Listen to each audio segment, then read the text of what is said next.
बात होगी केजरीवाल की। अरविंद केजरीवाल, दिल्ली के मुख्यमंत्री अरविंद केजरीवाल की अब बेल पर वो जेल से बाहर आ गए हैं 177 दिन बाद।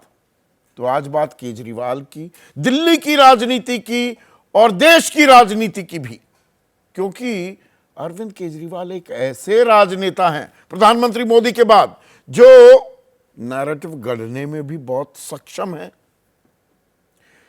एक मॉडल भी उन्होंने इजाद कर रखा है, लाभार्थी एक वर्ग बनाया हुआ है, ना सिर्फ दिल्ली में, अब पंजाब में भी, और कहीं पे निगाहें कहीं पे निशाने की राजनीति के भी वो माहिर खिलाड़ी हैं। लेकिन आज बात क्यों? क्योंकि जेल से निकलने के बाद, बेल पर आने के बाद, आज अरविंद केजरीवाल, ये वेलकम बैक के नारे लग रहे थे, उन्होंने कहा कि 2 दिन बाद मैं मुख्यमंत्री के पद से इस्तीफा दे दूंगा। 177 दिन, लगभग 6 महीने हो जाते हैं। 6 महीने जेल में रहे, बिना मुख्यमंत्री दिल्ली की सरकार चलती रही, फाइलों पर वो हस्ताक्षर नहीं कर सकते थे। अपने आप में एक संवैधानिक संकट था भाई। 62 सीटें, 70 में से 62 सीटें देकर दिल्ली की जनता ने सरकार बनाने के लिए भेजा था अरविंद केजरीवाल को। ये थोड़ा कि सरकार चलेगी लेकिन मुख्यमंत्री कौन है, या बिना मुख्यमंत्री के ही चलती रहेगी। आम आदमी पार्टी हमलावर होती रही एलजी पर, वो राजनीति का एक और खेल है। और ऐसा नहीं है कि उसमें एलजी की भूमिका पर सवाल नहीं खड़े होते हैं, लेकिन सबसे अहम सवाल यह कि भाई मुख्यमंत्री तो होना चाहिए ना। That is the least that the people of Delhi deserve. तब मुख्यमंत्री के पद से इस्तीफा नहीं दिया अरविंद केजरीवाल ने। अब बाहर आ गए तो वो कह रहे हैं कि 2 दिन बाद में इस्तीफा दूंगा। इस्तीफा तो आते ही दे सकते थे, कल दे सकते थे, आज दे देते। ये 2 दिन में ऐसा कोई क्या शुभ मुहूर्त निकला है? ये 48 घंटे का विलंब क्यों? ये भी अपने आप में एक सवाल है। इस सवाल को उठा रही है बीजेपी भी और कांग्रेस भी। दिलचस्प बात यह है कि कांग्रेस भी यह सवाल उठा रही है। देवेंद्र यादव जो दिल्ली कांग्रेस के अध्यक्ष हैं, वो कह रहे हैं 2 दिन बाद ऐसा क्या होने वाला है, इस्तीफा देना है तो तुरंत फैसला लेना चाहिए। वीरेंद्र सचदेव जो अध्यक्ष हैं बीजेपी दिल्ली बीजेपी के, वो कह रहे हैं केजरीवाल को 2 दिन का समय क्यों चाहिए, वो 2 दिन में क्या करना चाहते हैं। लेकिन अरविंद केजरीवाल तो ये कह रहे हैं कि मैंने और मनीष सिसोदिया ने ये फैसला कर लिया है। अगले चुनाव जीतकर जब आएंगे, लोगों की, जनता की अदालत जब हमारी ईमानदारी पर मुहर लगा देगी, तभी अब मुख्यमंत्री की कुर्सी पर बैठा हूं और लगे हाथों बैठूंगा। और लगे हाथों अरविंद केजरीवाल ने कहा कि अब नवंबर में करा दीजिए जी चुनाव। महाराष्ट्र और झारखंड में चुनाव होंगे, दिल्ली में भी करा दीजिए। दिलचस्प बात क्या है, 15 फरवरी अगले साल, अब से 5 महीने से भी दरअसल कम वक्त रह गया।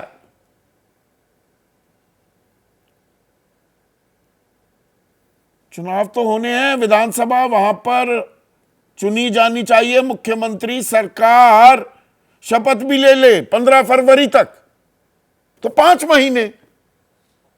पर अभी क्यों करवाना चाह रहे हैं अरविंद केजरीवाल? सुधांशु त्रिवेदी यहां पर सवाल पूछ रहे हैं, चुनाव चाहते हैं तो विधानसभा भंग कीजिए, आपके पास विधानसभा में बहुमत है। पर यही तो खेल है, राजनीति का जो खेल है। सुधांशु भी पूरी जानकारी नहीं दे रहे हैं। 2014, अब आपको लिए चलता हूं, आज से 10 साल बल्कि 10.5 साल हो गए।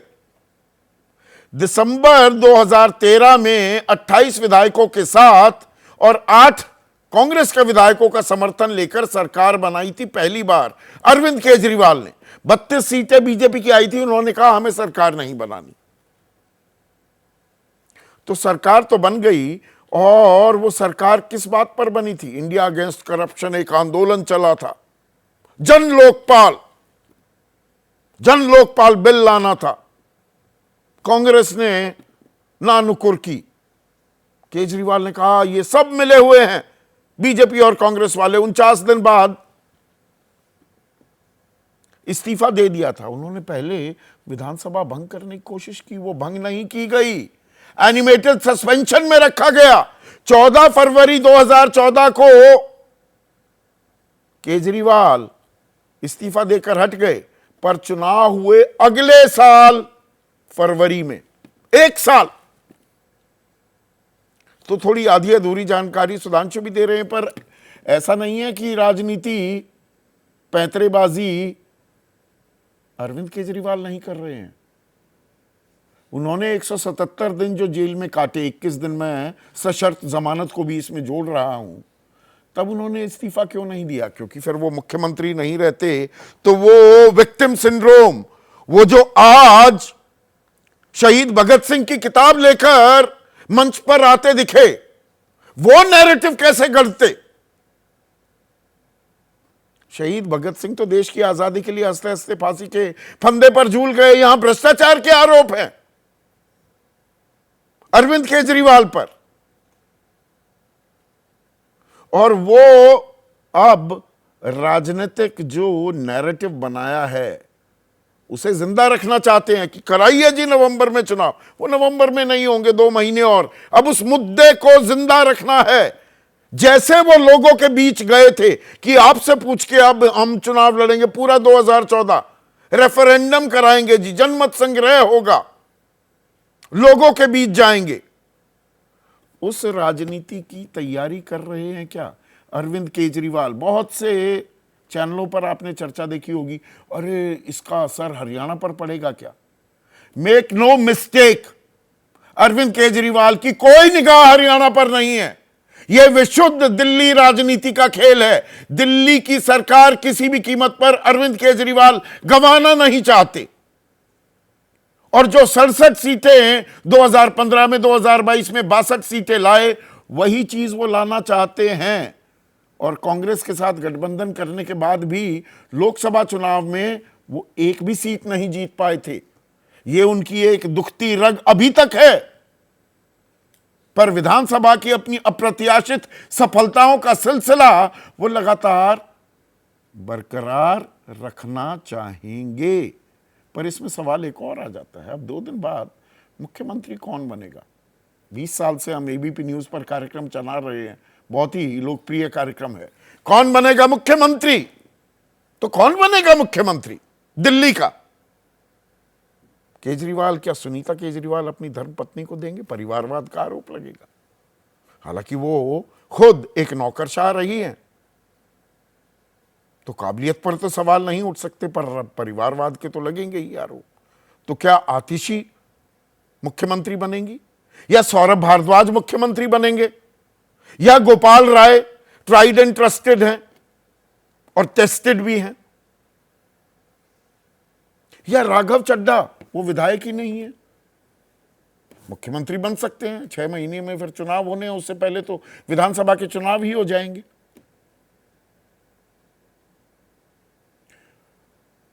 इस पर सस्पेंस बनाना चाहते हैं, या अभी आम सहमति बनी ही नहीं है आम आदमी पार्टी के भीतर? हालांकि आम सहमति की जरूरत नहीं होती, जो अरविंद केजरीवाल फैसला ले लेते हैं वही अंतिम होता है। राज्यसभा में जिसे भेजना है अरविंद केजरीवाल ने भेजे। बहुत से लोग नाराज होकर आम आदमी पार्टी छोड़ते हुए भी नजर आए हैं। तो इसी खेल को आज थोड़ा डिकोड करने की कोशिश करेंगे। पहले सुनिए अरविंद केजरीवाल ने क्या कहा इस्तीफे को लेकर। दोस्तों, 2 दिन के बाद, आज से 2 दिन के बाद मैं सीएम की कुर्सी से इस्तीफा देने जा रहा हूं।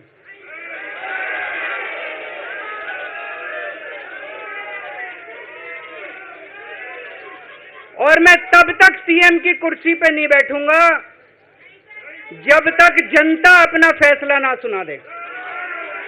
मैं जनता के बीच में जाऊंगा, गली गली में जाऊंगा, घर घर में जाऊंगा, और जब तक जनता अपना फैसला ना सुना दे कि केजरीवाल ईमानदार है, तब तक मैं सीएम की कुर्सी के ऊपर नहीं बैठूंगा। वैसे नैतिकता का तकाजा भी ये कहता है कि आपको मुख्यमंत्री नहीं रहना चाहिए, पर क्या ये सियासी मजबूरी भी है और कानूनी मजबूरी भी है?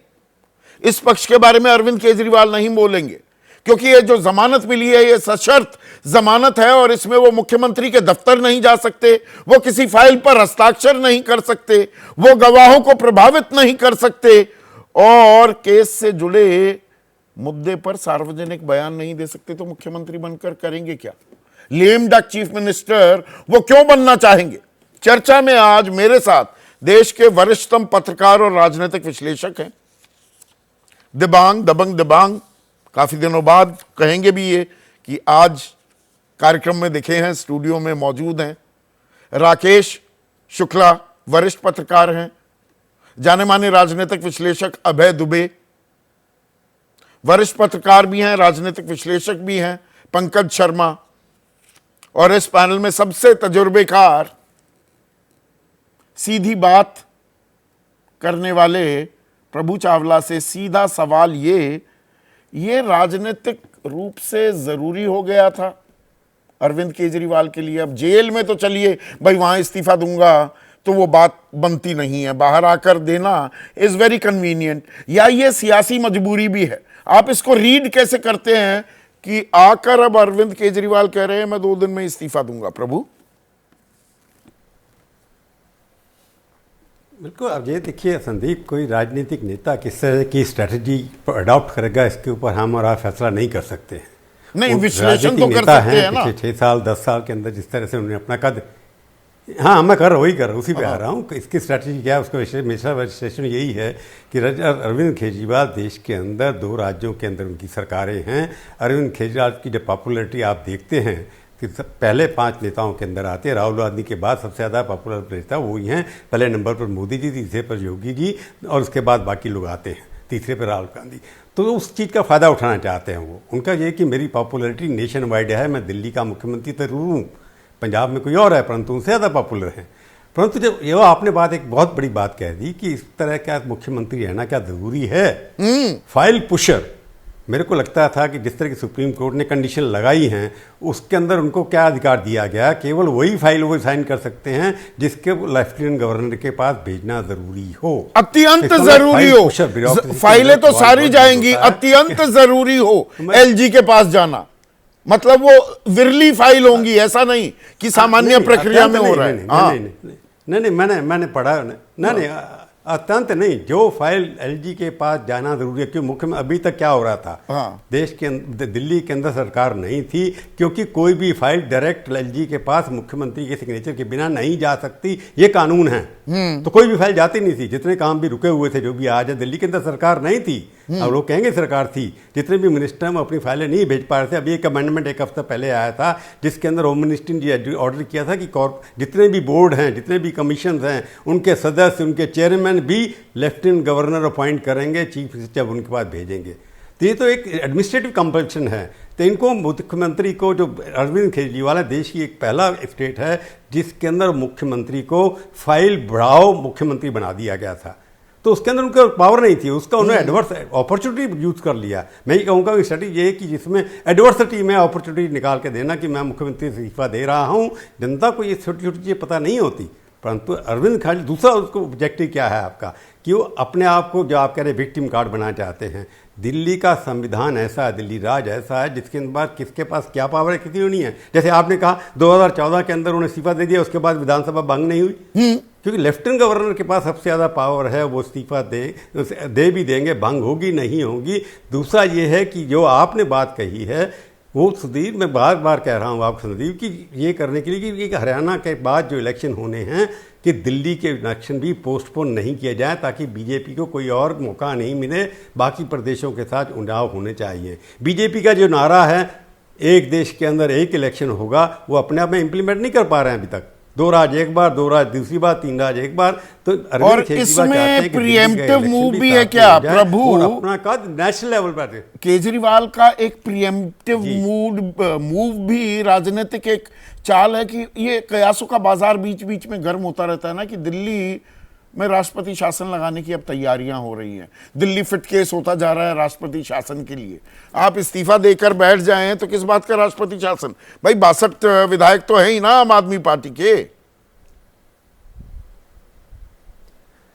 संदीप, दिल्ली के अंदर चीफ मिनिस्टर नाम का है। पिछले 2020 के अंदर चुनाव हुआ था, 2019 के अंदर जो पावर चीफ मिनिस्टर के पास थी, देश की असेंबली के पास थी, वो असेंबली की लगभग 3/4 चली गई हैं। अभी कोई पावर ही नहीं है। दिल्ली का चीफ मिनिस्टर केवल हेड कलर के माफी रह गए, वो भी नहीं है। इसलिए आप कहते हैं दिल्ली पे अभी भी होम मिनिस्ट्री या लेफ्टिनेंट गवर्नर चला रहे हैं। बाकी सरकार जो बैठी है वहाँ पर मुख्यमंत्री और गाड़ियाँ दूर हैं, दफ्तर दूर हैं, बाकी जो मंत्री हैं उनके पास भी हैं, परंतु कोई भी अधिकार उनके पास नहीं है। जो नाले हैं, सफाई करनी है, टेंडर इशू करने हैं, ये सब करने हैं, हर चीज़ की फाइल लेफ्टिनेंट गवर्नर के पास जाएगी। तो सवाल ये है कि दिल्ली वो मुख्यमंत्री बन करके अपने को, मैंने कहा ना, एडवर्सिटी में अपॉर्चुनिटी ढूंढ रहे हैं। वो अपने आप को विक्टिम कार्ड खींच करके अरविंद केजरीवाल राष्ट्रीय नेता पर अपना नाम भी खड़ा कर जाते हैं। सब नेताओं ने उनकी तारीफ की है। टॉप नेशनल नेता जो अपोजिशन के अंदर हैं, सबसे मैंने पहले कहा वो पॉपुलर हैं। वो अपनी पॉपुलैरिटी के अंदर उसका फ़ायदा उठा करके दिल्ली में दोबारा से सत्ता ला करके दिखाना चाहते हैं कि आपने जितना मेरे को तंग किया, जितना प्रताड़ित किया, केस बनाए, हालांकि करप्शन केस है, कोर्ट डिसाइड करेगा। उनकी छवि लगता है, अगर देखे जाए वोटिंग पॉपुलरिटी के हिसाब से, उनकी छवि पहले से कम हुई है। वो अपनी छवि को सुधारने के लिए, पॉपुलरिटी बनाने के लिए इस तरह की पॉलिटिक्स कर रहे हैं, जिससे उनकी पर्सनल पॉपुलरिटी इंटैक्ट हो या बढ़े, या टॉप के नेताओं की लाइन में आकर खड़े हो जाएं। ये उनकी स्ट्रैटेजी है। और दूसरा, मुख्यमंत्री कौन बनेगा, ये अगर इलेक्ट भी कर रहे हैं, क्या होम मिनिस्ट्री उनको अपॉइंट करेगी कि नहीं करेगी? आपका प्रोसीजर पता होगा। जब ये भेजते हैं, फिर होम मिनिस्ट्री आता है, होम मिनिस्ट्री से राष्ट्रपति के पास जाता है,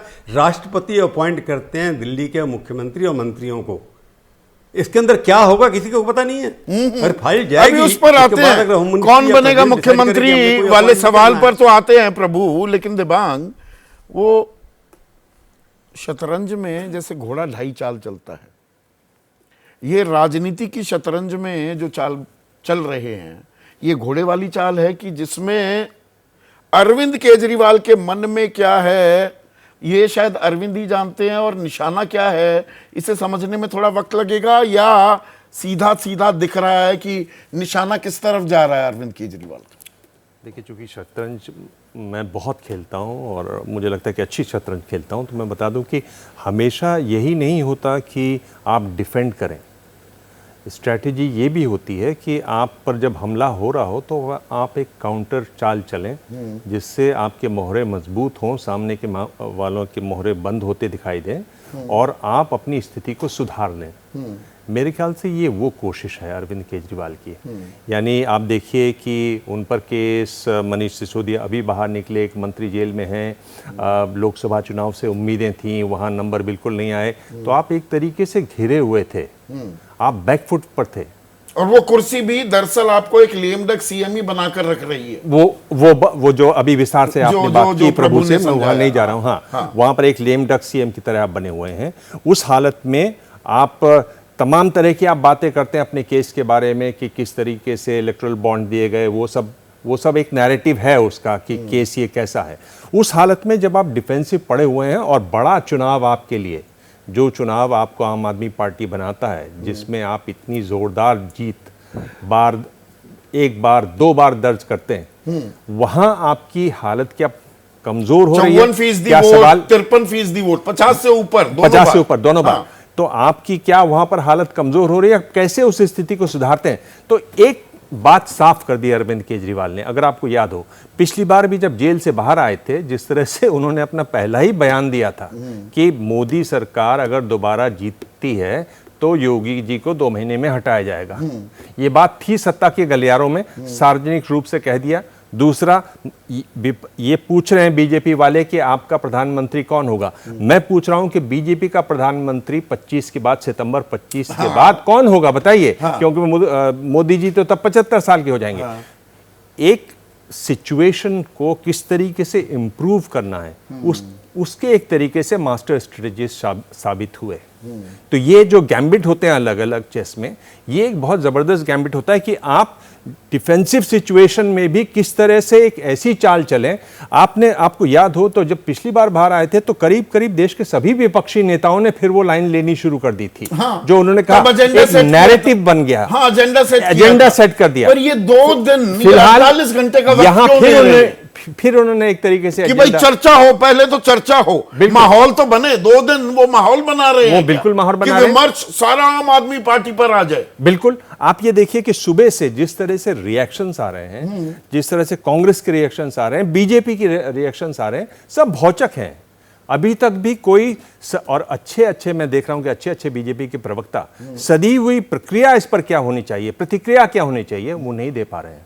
तो ये एक तरीके से मतलब यहां तो मीडिया भी इस नैरेटिव में, एजेंडा सेटिंग में फंस गया कि अब लोग बातें करने लगे हैं कि केजरीवाल का ये कदम हरियाणा में भी सहानुभूति लहर डाल देगा क्या? कोई ना नेता ना कार्यकर्ता। ये मैंने दोपहर को भी साफ किया कि मुझे नहीं लगता कि हरियाणा कोई लेना देना बिल्कुल। क्या आपको लगता है कि वहां पर कोई गूंज होगी? ये विशुद्ध दिल्ली की राजनीतिक हालात को देखते हुए एक चाल चली गई है। जी। और ये जो नैरेटिव है ये तब से शुरू है जब उनको बेल मिली। जब बेल मिली तभी से ये कहा जाने लगा कि ये बेल दी गई है ताकि वो हरियाणा में आए और कांग्रेस का नुकसान करें, बीजेपी को इससे लाभ होगा। देखिए एक खास किस्म का मीडिया है जो हर चीज को अपनी तरफ मोड़ दे रहा है। तो ये उसकी कोशिश है। पर अरविंद केजरीवाल, अगर आपको याद हो, पिछली बार उन्होंने कहा था मैं देश भर में जाऊंगा, 24 घंटे में 36 घंटे काम करूंगा, देश भर में घूमूंगा। उन्होंने एक बार भी उल्लेख नहीं किया हरियाणा का अपने आज के भाषण में। वो साफ है, वो फोकस्ड है। मैं गली जाऊंगा, दिल्ली की राजनीति की लड़ाई अब है। पर इसमें 48 घंटे क्यों मांगे भाई? इस्तीफा देना आज दे देते। देखिए, एक तो चर्चा आपने दिमाग ने की ही कि वो लगातार चाहते हैं कि एक एक करके घटनाएं हों ताकि लगातार जो राजनीतिक डिस्कोर्स और नैरेटिव का फोकस हो वो आम आदमी पार्टी और अरविंद केजरीवाल पे हो। और एक दूसरा इसका एक कारण ये भी हो सकता है कि वो अपने विधायक दल के अंदर नए मुख्यमंत्री के नाम पर एक मतैक बना रहे हों। और जाहिर है वो मतैक आसानी से बना लेंगे, उसके लिए 24 घंटे और 48 घंटे का समय लेना अपने आप में कोई बड़ी बात नहीं। बात आपकी सही है। आदमी पार्टी में मेरा कहना है वो आम आदमी पार्टी के नंबर 1 के सर्वोच्च नेता हैं, वो जो कहेंगे वो हो जाएगा। लेकिन मतलब ऐसे लोगों को राज्यसभा सांसद बना दिया जिनके नाम आम आदमी पार्टी के कार्यकर्ता भी नहीं जानते थे। मेरा अर्ज ये है कि राज्यसभा सांसद बनना और दिल्ली का मुख्यमंत्री बनना 2 अलग अलग बातें हैं। राज्यसभा सांसद किसी विधायक दल की बैठक में नहीं चुना जाता, वो दो अलग अलग बातें हैं। देखिए, और अरविंद केजरीवाल खुद जब खड़े हो जाएंगे तब कोई सवाल नहीं होगा मुख्यमंत्री बनने के लिए। मैं सवाल इसलिए पूछ रहा हूं, जो आम आदमी जो आम आदमी पार्टी के अंदर खाने की राजनीति नहीं जानते, उनको तो ये लगता है भाई अरविंद केजरीवाल नहीं तो मनीष सिसोदिया चेहरा थे उप मुख्यमंत्री। साथ साथ आज ये भी बताया गया कि मैं मनीष से बात कर रहा था और मनीष कह रहे हैं कि जब तक ईमानदारी का सर्टिफिकेट नहीं जनता दे देगी मैं कुर्सी पर नहीं बैठूंगा। तो मनीष भी नहीं बैठ रहे, जो एपरेंट जिससे कहते हैं उत्तराधिकारी। सवेरे मैं तो इस बुगालते में था कि मनीष सिसोदिया बनेंगे मुख्यमंत्री, लेकिन जब मुझे बताया गया कि नहीं, मनीष सिसोदिया का भी मना, उन पर भी वो भी केजरीवाल की तरह होंगे, तब फिर मैंने भी सोचना शुरू किया कि भाई कोई तीसरा व्यक्ति मुख्यमंत्री बनेगा। अब उसमें ऑब्वियस चॉइस क्या सुनीता केजरीवाल हो जाती है? ये उसके लिए पृष्ठभूमि अभी बन रही है। देखिए, ये मंजीत सिरसा ने ये बात कही है। सवेरे हम लोग जब थे तो सिरसा ने ये इस तरह का वक्तव्य दिया है, और कोई नेता इस तरह का नहीं बोला, ना भाजपा का ना कांग्रेस का, केवल सिरसा ने ये बात कही है। मुझे लगता है कि ऐसा करेंगे तो वो एक बहुत बड़ी गलती होगी, और अरविंद केजरीवाल ने अपने इस रणनीति से जो हासिल किया है वो उनके हाथ से निकल जाएगा। उनको अपने विधायकों में से, और किस पर बैठ करेंगे? मैं आतिशी के ऊपर बैठ करूंगा। उसकी वजह है, देखिए, एक ये बहुत मुश्किल थी, सारे नेताओं को जेल में डाल दिया गया था। ऐसे मौके पर आम आदमी पार्टी के अंदर दूसरी नेताओं की एक दूसरी कतार हो रही, जिसने पार्टी को संभाला, जिसने सरकार को संभाला, जितने भी अधिकार थे उन अधिकारों को इस्तेमाल करके किसी तरह वो सरकार चलाते रहे। पूरा शिराजा ढहा नहीं जो भारतीय जनता पार्टी चाहती थी। देखिए, दिल्ली एक प्रयोगशाला बन गई थी कि पीएमएलए और दफा 45 का इस्तेमाल करके एक पार्टी को कैसे खत्म किया जाता है, एक सरकार को कैसे खत्म किया जाता है, ये इसकी एक पूरी प्रयोगशाला थी। इसके खिलाफ लड़ाई बहुत आसान लड़ाई नहीं थी। इस लड़ाई का भी इतिहास जब लिखा जाएगा तब समझ में आएगा कि इसमें क्या क्या रणनीतियां अपनाई गई उनके खिलाफ और इन्होंने उस रणनीतियों का प्रतिकार कैसे किया। तो आप कह रहे हैं इसमें संदीप एक बहुत संक्षेप में देखिए, अरविंद केजरीवाल के आज के भाषण में भी उल्लेख है कि मैं चाहता था कि मेरी जगह अतिशी झंडा फहराएं। तो वो एक तरीके से वो उसको भी इशारा पढ़ा जा सकता है। दूसरी बात यह है कि 17 तारीख को इस्तीफा देंगे, 17 तारीख को जन्मदिन भी है एक प्रधानमंत्री नरेंद्र मोदी का। हाँ, और लड़ाई है हेडलाइंस की, लड़ाई है हेडलाइंस की। ये देखिए, ये मुझे ध्यान यही तो तजुर्बा काम आता है। पर प्रयोगशाला, दिल्ली प्रयोगशाला है, ये बात कह रहे हैं पंकज अभय दुबे। पर ये दरअसल इस्तीफे की बात छेड़ना, ये विमर्श शुरू करना अरविंद केजरीवाल का एक प्रयोग भी है। अरविंद केजरीवाल, जैसा प्रभु ने भी कहा या दिबांग ने कहा, भाई करिश्माई नेतृत्व है, वो अपना एक नैरेटिव एजेंडा गढ़ने में भी माहिर हैं। एक केजरीवाल मॉडल ऑफ गवर्नेंस भी है, एक लाभार्थी जाति भी उन्होंने बना रखी है। पर वो जो केयरफुली क्राफ्टेड एक इमेज, एक वो जो छवि थी, उसमें बहुत सारे डेंट भी लगे हैं। वो थोड़ी थोड़ी धुंधली भी हो रही है, थोड़ी धूल भी लग रही है और दाग भी लग रहे हैं। उसे फिर से चमकाने की कोशिश भी है क्या? ये ऐसा है संदीप जी, अगले जो 2-4 महीने हैं वो अरविंद केजरीवाल के लिए सचमुच अग्नि परीक्षा के हैं। उनकी जो अग्नि परीक्षा है वो मुख्यमंत्री पद से इस्तीफा देकर दोबारा न चुने जाने तक मुख्यमंत्री नहीं बनने की प्रक्रिया में नहीं है। उनकी अग्नि परीक्षा इसमें है कि मतदाताओं के मन में वो अपनी ये साख कैसे कायम रख पाते हैं कि वो विपक्ष के पेड़ की डाली पर मजबूती से बैठे हैं और उस डाली पर कोई झूला डालकर पैंग नहीं भरने वाले हैं। क्योंकि उनकी जो जमानत का समय है उसको लेकर कई तरह के संशय लोगों के दिमाग में पैदा हुए हैं। इसलिए उनकी रिहाई का समय उनके लिए दुधारी तलवार भी साबित हो सकता है। देश में इस वक्त राजनीतिक माहौल प्रतिपक्षी दलों के पक्ष में और भारतीय जनता पार्टी के एकदम खिलाफ है। ऐसे में अगर मतदाता को ये लगा कि केजरीवाल भाजपा की थोड़ी थोड़ी बी टीम बन रहे हैं और उनकी वजह से विपक्ष का जो वोट बटेगा उससे हरियाणा में कांग्रेस को, महाराष्ट्र झारखंड में कांग्रेस, शरद पवार, उद्धव ठाकरे, हेमंत सोरेन वगैरह कमजोर होंगे, तो आम आदमी पार्टी को इन तीनों राज्यों में अपने उम्मीदवारों को के लिए बड़ी मुश्किलें खड़ी हो जाएंगी। दिल्ली की गद्दी पे केजरीवाल को बैठाने को लेकर मतदाता की सहानुभूति उनके साथ हो सकती है, लेकिन समूचे परिदृश्य में अगर केजरीवाल की भूमिका लोगों को प्रतिपक्ष के बजाय भारतीय जनता पार्टी का पलड़ा भारी करती लगी तो उन्हें दिल्ली में भी इसका थोड़ा क्या काफी खामियाजा भुगतना पड़ सकता है।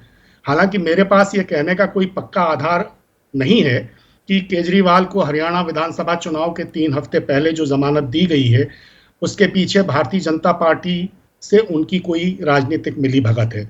लेकिन भारतीय जनता पार्टी को इसका एक स्वाभाविक फायदा मिल रहा है, क्योंकि इस समय से केजरीवाल पर कई तरह के संशय खड़े हुए हैं और जिस तरह हरियाणा में आम आदमी पार्टी और कांग्रेस के बीच सीटों का तालमेल नहीं हो पाया, जिस तरह सभी 90 सीटों पर उनके उम्मीदवार चुनाव लड़ रहे हैं, उनकी स्थिति कुछ भी हो, लेकिन और जिस तरह उन्होंने मांग की है कि महाराष्ट्र के नवंबर के चुनावों के साथ दिल्ली के चुनाव कराए जाएं, उससे लगता है कि विपक्षी एकता की जो बुनियादी अवधारणा है उनके प्रति उन केजरीवाल के मन में इस अवधारणा के प्रति जो शिद्दत है, आपका ये जो शायद विस्तृत पहले की तरह विश्लेषण है पंकज, मुझे थोड़ा कंफ्यूज कर रहा है। अरविंद केजरीवाल ने कहा था क्या, जब केंद्रीय चुनाव समिति की बैठक हो रही थी 2 सितंबर, मैं तारीख भी बता देता हूं, कांग्रेस की, तो भूपेंद्र हुड्डा तो कह ही रहे थे कि ये तो ज्यादा सीट मांग रहे हैं, इनके साथ गठबंधन करने की जरूरत नहीं, इनकी वैसे भी कोई वक्त है नहीं हरियाणा में, इनको सीट देने की जरूरत नहीं, 55-60 तो हम जीत रहे हैं। गठबंधन की बात शुरू किसने की? राहुल गांधी ने ना। कि नहीं मैं निर्देश नहीं दे रहा हूं पर संभावनाएं तलाशिए। तो इसमें कि बी टीम बन गए अरविंद केजरीवाल, या दरअसल अरविंद केजरीवाल को बड़ा खतरा बीजेपी से नहीं कांग्रेस से लग रहा है दिल्ली में, कि 2024 के लोकसभा चुनाव में जो दलित वोट बैंक कांग्रेस की तरफ शिफ्ट होता दिखा, मुसलमानों में कांग्रेस की एक्सेप्टेबिलिटी जो लगातार बढ़ती जा रही है, वो खतरे का सबब बन गया है क्या अरविंद केजरीवाल के लिए? तो वही मैं कह रहा हूं कि इस तरह से प्रतिपक्षी एकजुटता में जिस तरह के संशय खड़े हो गए हैं वो बहुत अहम हैं। क्यों तालमेल नहीं हो पाया अलग किस्सा है, मैं उसके लिए केजरीवाल को दोष दे रहा हूं ऐसा नहीं है, उसके लिए कई लोग दोषी हो सकते हैं। कांग्रेस से अगर वो 10 सीटें मांग रहे थे, 6-7 सीटों पर तैयार हो रहे थे, तो कांग्रेस को 6-7 सीटें, मेरा व्यक्तिगत राय है कि दे देनी चाहिए थी। हरियाणा में केजरीवाल की पार्टी की जमीनी स्थिति क्या है क्या नहीं है, इससे ज्यादा महत्वपूर्ण यह है कि पूरे देश में विपक्ष की एकजुटता के बारे में जो संदेश लोकसभा के चुनावों के वक्त गया है वो आगे पूरी तरह कायम रहता है या नहीं, ये एक बहुत बड़ी बात है। और केजरीवाल जिस तरह से हरियाणा के चुनाव में उन्होंने उम्मीदवार तो खड़े किए हैं, और आप देखिएगा कि महाराष्ट्र के चुनाव में भी वो करेंगे, झारखंड के चुनाव में भी वो करेंगे, और दिल्ली तो का अगर कांग्रेस दरियादिली नहीं दिखाएगी तो वो क्यों नहीं करेंगे? जानकारी तो मेरी ये भी है कि जब जेल में थे अरविंद केजरीवाल, ये मैंने अपने कार्यक्रम में पहले भी कहा कि गठबंधन किसी भी कीमत पर कीजिए, 4-5 सीटों के लिए भी तैयार थी आम आदमी पार्टी, पर बात फिर भाई सीट कौन सी चाहिए वहां अटकी, वहां बात बिगड़ भी गई। मेरा कहना यह है कि कोई भी सीट चाहिए, एक प्रतीकात्मक तौर पर 5-6 सीटें अरविंद केजरीवाल जी को दे देनी चाहिए थी कांग्रेस को। अगर कांग्रेस की तरफ से ये सीटें नहीं दी गई हैं तो इसमें कांग्रेस का कसूर है। वही तो मैं कह रहा हूं, वो ये इंडिया गठबंधन के लिए और केजरीवाल को लेकर केजीबी हो जाती है कांग्रेस। कल भाई उनको बेल मिली, कल शाम को किसी भी नेशनल चैनल के किसी भी नेशनल न्यूज चैनल पर कांग्रेस ने अपना प्रवक्ता ही नहीं दिया, कांग्रेस बोलने को तैयार नहीं। वो समाजवादी पार्टी, आरजेडी सब लोग स्वागत कर रहे हैं बेल का, कांग्रेस चुप्पी साध कर बैठ गई। अब जब अभिषेक मनु सिंघवी, चाहे वो वकील की हैसियत से ही सही, अरविंद पूरा मामला, और आज जो उनको जमानत मिली है अरविंद केजरीवाल को, उसमें अभिषेक मनु सिंघवी की इतनी प्रमुख भूमिका है, और वो अभिषेक मनु सिंघवी कांग्रेस के राज्यसभा सांसद हैं, तो मुझे बड़ी हैरत है कि क्यों कांग्रेस अरविंद केजरीवाल को मिली जमानत का स्वागत करने से कतराती है। अगर कतराई है तो गलत किया है, ऐसा नहीं करना चाहिए था। इक्का दुक्का बयान आए हैं, और अभी संदीप दीक्षित, बाकी लोग भी अब घेराबंदी कर रहे हैं, देवेंद्र यादव ने भी घेराबंदी की है, पर एक सवाल का जवाब अभी भी थोड़ा थोड़ा इशारे मिले हैं, कौन बनेगा मुख्यमंत्री? है तो वो फैसला तो अरविंद ही लेंगे, बाकी तो आम सहमति बनाना तो वो बस एक रस्म अदायगी है। गलत तो नहीं कह रहा हूं राकेश भाई? नहीं, आपने बड़ा सुंदर शुरू में ही कहा कि नैरेटिव बनाने में 2 लोग माहिर हैं, और मुझे लगता है सस्पेंस और सरप्राइज में भी 2 ही लोग माहिर हैं। क्योंकि नरेंद्र मोदी भी सस्पेंस रखते हैं और सरप्राइज देते हैं, और केजरीवाल जी सस्पेंस के साथ ही सरप्राइज देंगे। एक बात जो बड़ी महत्वपूर्ण मुझे लगी वो ये कि अरविंद केजरीवाल जी ने अपने भाषण में ये नहीं कहा कि आम आदमी पार्टी का विधायक मुख्यमंत्री बनेगा, उन्होंने कहा आम आदमी पार्टी से मुख्यमंत्री बनेगा। ये सच है कि आम आदमी पार्टी से ही मुख्यमंत्री बनेगा, भारतीय जनता पार्टी और कांग्रेस से तो मुख्यमंत्री नहीं बनेगा। उससे एक आशंका जरूर उठती है कि क्या सुनीता केजरीवाल जी को मुख्यमंत्री बनाने के विषय में अरविंद जी सोच के चल रहे हैं क्या? नंबर 1। 3 प्रयोग भारतीय राजनीति में हुए, जिसमें 2 विफल हुए और 1 सफल हुआ। लालू प्रसाद यादव जी का प्रयोग सफल रहा, उन्होंने राबड़ी जी को चीफ मिनिस्टर बनाया, वो प्रयोग सक्सेस रहा बिहार में। नीतीश कुमार जी का जीतन राम मांझी को चीफ मिनिस्टर बनाने का प्रयोग विफल रहा। हेमंत सोरेन जी का चंपाई सोरेन को सीएम बनाना विफल रहा।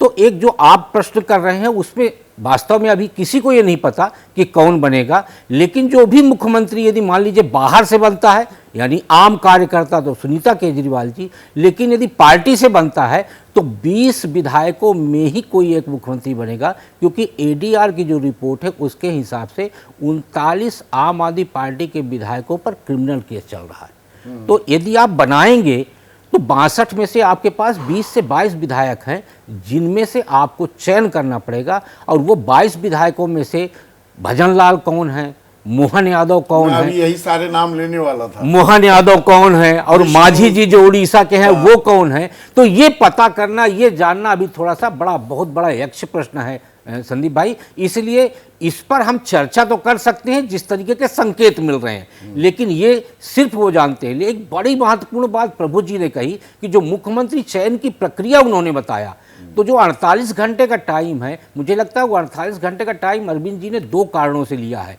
एक कि सर्वसम्मति बनाई जाए, सर्वसम्मति ऐसी बनाई जाए कि जिससे उनका भी एक परीक्षा हो जाएगी कि सब हमारे साथ हैं या नहीं है, कोई लूपहोल तो नहीं है। दूसरा, कोई ऐसा नाम भेजा जाए जिसमें किसी तरह का प्रश्न चिन्ह लगा के रोक न दिया जाए। तो ये 2 प्रक्रियाओं से गुजरने के लिए ही वो शायद 48 घंटे का समय लिए। दिल्ली पर केंद्रित ये चुनावी दांव है, हरियाणा में भी इसके असर होंगे क्या? दिबांग कह रहे हैं नहीं होंगे, मेरा भी ये मानना है।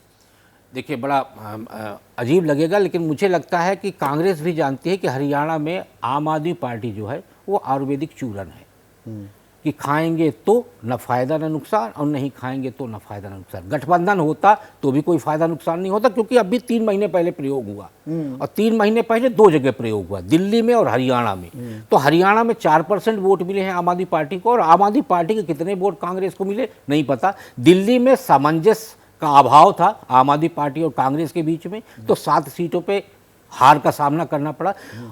2019 का जो विधानसभा चुनाव था उसमें 0.48% आम आदमी पार्टी को वोट मिला था। इस बार बढ़ेगा तो 2%, 3% हो जाएगा। आम आदमी पार्टी को सिर्फ इतना फायदा है 90 सीटों पे चुनाव लड़ने का कि उसका जो राष्ट्रीय पार्टी का दर्जा है उसमें 2-3% वोट बढ़ जाएगा, लेकिन वो कांग्रेस को बहुत ज़्यादा नुकसान करेगी, मुझे इसकी संभावना बिल्कुल नहीं लग रही। छोटी सी बात कह दूं इसमें कि जब आतिशी से सवेरे ये सवाल पूछा गया, मंजीत सिरसा ने ये कहा है कि सुनीता केजरीवाल को मुख्यमंत्री बनाने की कोशिश चल रही है, तो आतिशी कहना था कि ये कॉन्स्पिरेसी थ्योरी है, ये कॉन्स्पिरेसी थ्योरी पैडल कर रहे हैं, ये आतिशी ने जवाब दिया था। ये सिर्फ मैं मतलब जानकारी के लिए कह रहा हूं। नहीं, मैं इसलिए बोला, मैं उनके भाषण से लिया कि भाषण से एक आपकी बात पे नहीं कह रहा हूं, संभावना। अबे भाई, दूसरा, आतिशी तय नहीं करेंगे कि मुख्यमंत्री कौन बने, तय करेंगे अरविंद केजरीवाल, और अरविंद केजरीवाल जो निर्णय लेंगे उसमें आतिशी का सहमत होना अनिवार्य है। चाहे वो सौरभ जी हो चाहे आतिशी जी हो, सहमत होना तो ये मुख्यमंत्री का ये सवाल भी अभी सामने आ जाएगा। लेकिन प्रभु, अरविंद केजरीवाल के इस दांव, इस्तीफे का ये जो दांव है, इसके कुछ राष्ट्रीय आयाम भी हैं, असरात भी हैं, आने वाले दिनों में देखते हैं आप जिन्हें। मैंने शुरू में मैंने वही कहा कि वो अपने आप को नेशनल लीडर मानते हैं, नेशनल नैरेटिव वो तय करते हैं। आप जैसे शुरू में कहा, अगले जैसे जम्मू एंड कश्मीर इलेक्शन हो रहा है, प्रधानमंत्री वहाँ भाषण दे रहे हैं, अगले 2 दिन तक जम्मू एंड कश्मीर में जो प्रचार होने वाला था या बाकी हरियाणा के अंदर होने, उसके ऊपर इशू आप डिस्कस नहीं करेंगे। अरविंद केजरीवाल ही डिस्कशन होगा, वही डिबेट होगा, वही मुद्दा होगा, इसी पर वो क्या बोलते हैं, ये सब चीज़ें होंगी। तो स्ट्रेटजी बड़ी क्लियर है, डाइवर्शन करना है। अरविंद केजरीवाल को नेशनल लीडर बनना है, 56 साल की उम्र है उनकी, राहुल गांधी की 53 साल की उम्र है। वो मुख्यमंत्री के पद के लिए नहीं लड़ रहे केवल, वो लड़ रहे हैं प्रधानमंत्री के लिए। 8 से 5 साल बाद, 10 साल के बाद उम्र उनके साथ है, उनकी पॉपुलैरिटी बहुत बढ़ती है, तेज़ी से बढ़ती चली जा रही है। हालांकि कंट्रोवर्सी में पड़े हैं, जो उनकी दाग की छवि थी कि वो एकदम करप्ट नहीं है, एक केस से उनके ऊपर थोड़ा सा तो लगा हुआ, सफ़ेद दाग तो उनके लगे, सफ़ेद काले दाग तो लगे हैं, उसको मिटाना पड़ेगा। परंतु वो अपने आप को एक ऊंचा नेता बनाना चाहते हैं, नैरेटिव को तय करना चाहते हैं। जो आदमी एक वर्कर था, बैठ करके अन्ना हजारे के साथ मिलकर मुख्यमंत्री बन गया, सारे देश के अंदर छा गया, वो अब देश का नेता जो है वो डिसाइड कर। पहले मोदी जी के खिलाफ बहुत बोलते थे, आपको याद है, परंतु मोदी जी के खिलाफ एक शब्द नहीं बोलते अब वो, अब बिल्कुल भाषा बड़ी संयमित है उनकी। तो अरविंद केजरीवाल फ्यूचर नेशनल नेता बनने की कोशिश के अंदर हैं। राहुल गांधी के बाद कौन नेता दिखाई नहीं देता। जितने भी ऑपोजिशन के अंदर लीडर हैं वो नेशनल नैरेटिव तय नहीं कर पा रहे, उनकी एक्सेप्टेबिलिटी, उनकी फेस उनका नहीं है। ममता बनर्जी भी नहीं कर पा रही हैं। तो जो भी केजरीवाल कर रहे हैं वो आज के लिए नहीं कर रहे, कल के नहीं कर रहे हैं, वो परसों के लिए कर रहे हैं। तो आने वाली जो राजनीति है उसके अंदर केजरीवाल एक इंपॉर्टेंट, तो वही सेंटर स्टेज पर अपने आप को एस्टैब्लिश करने की कोशिश है। दिबांग, आप जोड़ना देखिए, बड़ी कोशिश क्या है? हाँ। बड़ी कोशिश ये है कि ईमानदार कौन और अगर आप भाषण को सुने तो वो बताते हैं ईमानदार वो जिसने अच्छे स्कूल बनाए, ईमानदार वो जिसने हॉस्पिटल बनाए। यानी पूरा नैरेटिव ईमानदार और बेईमान के बजाय वो इस पे लाना चाहते हैं कि हमने काम किया आतिशी या भी नहीं ये किया। कह रही है, इतिहास में किसी नेता ने कभी नहीं कहा कि अगर मैं ईमानदार तो मुझे वोट दो वरना वोट मत दो। और उसमें फिर आगे वो बताते हैं अपने भाषण में केजरीवाल कि ईमानदार कौन है, जिसने काम किया, जिसने बिजली आपको दी, जिसने आपको स्कूल दिए, जिसने हॉस्पिटल दिए। उनकी जो कॉन्स्टिट्यूएंसी है वो मानती है कि उन्होंने ये काम किया, तो आप काम पर ले आए। आप ये बेईमानी वाले जो जेल और बेईमानी को एकदम हटा दिया और आप ले आए सारा कि हमने काम किया या नहीं किया। ये कोशिश है। ये कोशिश 10 साल पहले भी हुई थी। अब जन लोकपाल को लेकर भाई कांग्रेस को थोड़ी दिक्कतें थी, असहजता थी, नहीं कांग्रेस बीजेपी मिल गए जी, मैंने तो इस्तीफा दे दिया जी, और लोगों को समझाते घूमे। वो जन लोकपाल कब आया कानून? 10 साल से सरकार है ना, कानून नहीं आया। इस बार भी यही कोशिश वो कर रहे हैं ईमानदारी को लेकर, जैसा दिबांग कह रहे हैं। 2014 जैसे डिविडेंड मिलेंगे, 67 सीटों वाला मैंडेट 2015 में मिलेगा, वही काट के हांडी पर से चढ़ा रहे हैं, कोशिश कर रहे हैं। मैं ये अरविंद सफल होंगे क्या? मैं एक बात तो साफ तौर पर कहता हूं, कोई भी चुनाव आसान नहीं होता। दिल्ली का फरवरी का चुनाव भी आसान नहीं होगा, वो भी कांटे, बहुत ही जबरदस्त चुनाव होगा और तनावपूर्ण चुनाव होगा। एक बात मैं कहूंगा कि पिछले 1.5 साल से 6 महीने अरविंद केजरीवाल जेल में रहे, 1 साल से ज्यादा मनीष सिसोदिया जेल में रहे। आप देखिए इस मौके का फायदा उठाकर भारतीय जनता पार्टी कोई भी नेतृत्व मंच पर नहीं ला पाई। अरविंद केजरीवाल, कांग्रेस भी कोई नेतृत्व मंच पर नहीं ला पाई। जैसे ही सारे एलजी को अधिकार प्राप्त हुए, भाजपा के नेता प्रतिनिधिमंडल बना के एलजी के पास चले जाते हैं, एलजी उनकी बात मान लेते हैं। भाजपा ने एलजी को ही अपना नेता मान लिया, जबकि अब भाजपा के कुछ नेता कह रहे हैं आला कमान से कि आप हमें मुख्यमंत्री का कोई चेहरा दीजिए। लिख के दिया है आला कमान को कि आप मुख्यमंत्री को चेहरा दीजिए जो हम अरविंद केजरीवाल के मुकाबले खड़ा कर सकें। अरविंद केजरीवाल भी जानते हैं कि दिल्ली में दिल्ली का नेता इस वक्त एक ही है, वो है अरविंद केजरीवाल। ना भाजपा के पास कोई नेता है, ना कांग्रेस के पास कोई नेता ये बहुत इंपॉर्टेंट पॉइंट आपने उठाया। ये चीज उनके पक्ष में। और एलजी को सारे अधिकार जो दे दिए गए, उसकी वजह से कोलेटरल डैमेज हुआ है वो भाजपा को हुआ है। वो अपना नेता प्रोजेक्ट करने में नाकाम रही। इसमें कांग्रेस को भी जोड़ देना पंकज, जो अभय कह रहे हैं बहुत ही वैलिड पॉइंट है कि केजरीवाल की थोड़ी दागदार भी होती जा रही है छवि, थोड़े कमजोर पड़ते भी दिखे हैं, जेल में बड़े बड़े नेता चले गए। बीजेपी ने कुछ नहीं किया और कांग्रेस ने भी। कांग्रेस तो वो कुल्हाड़ी अब भी ढूंढती घूम रही है, जो लोग छोड़कर चले गए थे, वापस आए थे, फिर छोड़कर चले गए। मुझे नाम लेने की जरूरत नहीं है पंकज। ऐसा नहीं है कि कांग्रेस के पास दिल्ली में अरविंद केजरीवाल के मुकाबले का नेता नहीं है। ये अलग बात है कि अरविंद केजरीवाल अपनी छवि एक राष्ट्रीय स्तर के नेता की बनाने में लगे हुए हैं, लेकिन अगर आप सोचें कि कांग्रेस का दिल्ली में स्थानीय स्तर पर अरविंद केजरीवाल की काट करने वाला नेता कौन हो सकता है, तो ऐसे कई नेता हैं। लेकिन संदीप जी, मैं अरविंदर सिंह लवली की बात करूं, अध्यक्ष बनाते हैं, वो बीजेपी चले गए थे, वापस आए अध्यक्ष, फिर चले गए, राजकुमार चौहान चले गए। मतलब नेता बिछड़े सभी बारी बारी, ये तो हो ही रहा है ना।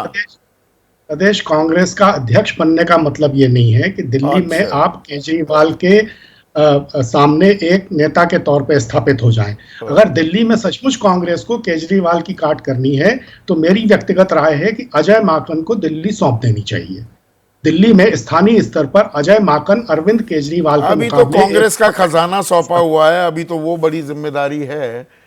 तो ये किस तरह की राजनीतिक पारी की तैयारी है केजरीवाल की? आखिरी सवाल आपके पास 30 सेकंड है। केजरीवाल जी ने बहुत होशियारी से 2015 का चुनाव जीतने के बाद उन्होंने बहुत होशियारी से कैडर खड़ा करने पे मशक्कत नहीं किया।